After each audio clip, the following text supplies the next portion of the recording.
আমরা সবাই কিন্তু কখনো না কখনো সাহায্য চাই, তাই না? হোক সেটা কোনো দিক নির্দেশনার জন্য বা শুধু ধন্যবাদ জানানোর জন্য। এটা মানুষের একটা স্বভাবজাত ব্যাপার। পৃথিবীর সব সংস্কৃতিতেই এর কোনো না কোনো রূপ আছে। তো আজকে আমরা ইসলামের এরকমই একটা ঐতিহ্য, মানে দুয়া, নিয়ে গভীরভাবে জানার চেষ্টা করব। ভাবুন তো একবার, যখন কোনো বিপদে পড়ি বা কিছুর খুব দরকার হয়, আমরা কার দিকে তাকাই? এই প্রশ্নটা কিন্তু আমাদের সবার। কারণ কঠিন সময়ে একটা আশ্রয় খোঁজা, এটা মানুষের একেবারে ভেতরের একটা ব্যাপার। আর এটাই আজকের আলোচনাটাকে আমাদের সবার জীবনের সাথে জুড়ে দেয়। তো এই দুয়া জিনিসটা আসলে কি?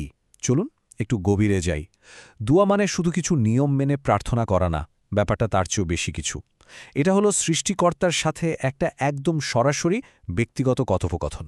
মানে নিজের আশা, নিজের প্রয়োজনের কথা বলার জন্য কোনো মাধ্যম বা মধ্যস্থতাকারীর দরকারই পড়ে না। আমাদের অনেকেরই হয়তো ধারণা যে মানুষ শুধু বড়সড় বিপদে পড়লেই সৃষ্টিকর্তাকে ডাকে। কিন্তু মজার ব্যাপার কি জানেন? ইসলামী ঐতিহ্যে এই দোয়া কিন্তু আমাদের প্রতিদিনকার জীবনের একদম ছোটখাটো সাধারণ মুহূর্তগুলোর সাথেও জড়িয়ে আছে। চলুন তো দেখি কিভাবে। যেমন ধরুন, সহিহ আল বুখারীতে আমরা দেখতে পাই, প্রতিদিন যে আজান দেয়া হয় সেই সাধারণ কাজটার পরেও একটা ব্যক্তিগত দুয়া পড়া হতো। এটা থেকে কি বোঝা যায়? বোঝা যায় যে দৈনন্দিন জীবনের প্রত্যেকটা কাজই আসলে স্রষ্টার সাথে সংযোগ তৈরির একটা সুযোগ হতে পারে। এই যে দুয়াটা আমরা দেখলাম, এটা কিন্তু একটা প্রতিদিনের প্রার্থনার দারুণ উদাহরণ।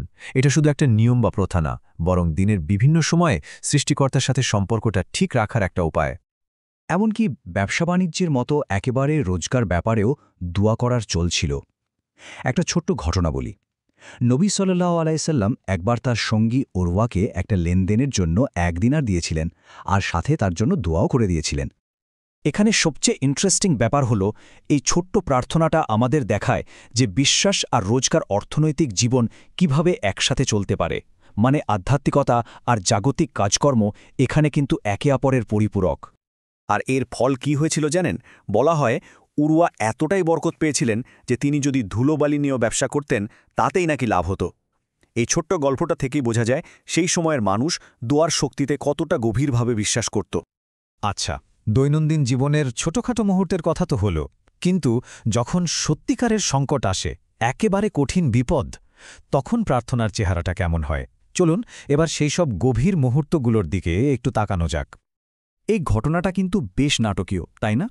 ভাবুন, একটা গোটা জনপদ ভয়ঙ্কর খরায় পড়েছে, সবকিছু শেষ হয়ে যাচ্ছে, আর ঠিক তখনই প্রার্থনার মাধ্যমে একটা সমাধানের পথ খুলে গেল। এটা আসলে একসাথে মিলেমিশে প্রার্থনা করার একটা অসাধারণ উদাহরণ। এবার আরেকটা ঘটনা শোনা যাক, চরম ব্যক্তিগত বিপদের সময়ের। এটা ইব্রাহিম আলাইসাল্লামের স্ত্রী সারার ঘটনা। তাকে এক অত্যাচারী রাজার সামনে নিয়ে যাওয়া হয়েছিল, যার মতলব ভালো ছিল না। তার এই দোয়াটা খেয়াল করুন, কি ভীষণ শক্তিশালী আর সুনির্দিষ্ট। তিনি কিন্তু এখানে নিজের বিশ্বাস আর পবিত্রতাকে তার প্রার্থনার ভিত্তি হিসেবে তুলে ধরেছেন। এটা তার ভেতরের দৃঢ় প্রত্যয়েরই পরিচয় দেয়। আর এরপর যা ঘটল, বর্ণনায় আছে, সারার এই প্রার্থনার একটা তাৎক্ষণিক, মানে একদম সাথে সাথে শারীরিক প্রভাব পড়েছিল সেই অত্যাচারী রাজার ওপর। এখানে কারণ আর ফলের একটা সরাসরি সম্পর্ক দেখানো হয়েছে। শেষ পর্যন্ত রাজা যখন নিজের অসহায় অবস্থাটা বুঝতে পারলেন, তিনি সারাকে মুক্তি দিলেন। আর তার কথাগুলোই ভাবুন, আল্লাহর কসম, তুমি আমার কাছে একটি শয়তান পাঠিয়েছ। রাজার এই হার স্বীকার করে নেওয়ার মধ্য দিয়েই গল্পটা শেষ হয়। আর এটা প্রার্থনার মাধ্যমে যে ঐশ্বরিক সুরক্ষা পাওয়া যায়, সেই বিশ্বাসটাকে আরও মজবুত করে তোলে। তো আমরা দেখলাম কেন আর কখন দোয়া করা হতো, কিন্তু প্রশ্ন হল, এর কি কোনো নির্দিষ্ট নিয়মকানুন বা আদব কায়দা ছিল? সহিহ আল বুখারীর কিতাবুদ দোয়াত বা দোয়া অধ্যায়ে কিন্তু এই বিষয়ে 100-এরও বেশি বর্ণনা আছে। চলুন সেই দিকটা একটু দেখি। আগের গল্পগুলো যদি আমরা একটু খেয়াল করি, তাহলে প্রার্থনার কিছু আদব কায়দা চোখে পড়বে। যেমন বৃষ্টির জন্য প্রার্থনার সময় আকাশের দিকে হাত তোলা হয়েছিল। আবার অনেক সময় কিবলার দিকে ফিরে দোয়া করা হতো। তবে সবচেয়ে জরুরি বিষয় ছিল দুটো। 1, প্রার্থনায় থাকতে হবে আন্তরিকতা আর দৃঢ় বিশ্বাস। আর 2, চাইতে হবে সরাসরি আল্লাহর কাছে, কোনো মাধ্যম ছাড়া। তো আমরা আলোচনার প্রায় শেষের দিকে চলে এসেছি। চলুন দুয়ার আসল অর্থ আর এর তাৎপর্যটা নিয়ে আরেকবার একটু ভাবি। এই যে একটা তুলনা আমরা দেখলাম, এটা কিন্তু খুব পরিষ্কার করে দেয় যে দোয়া কতটা ব্যক্তিগত আর সহজ একটা ব্যাপার। এটা কোনো বাধা ধরা নিয়মের উপাসনা নয়, বরং তার চেয়ে অনেক বেশি গভীর, অনেক বেশি পার্সোনাল একটা বিষয়। তাহলে মূল কথাটা কি দাঁড়ালো?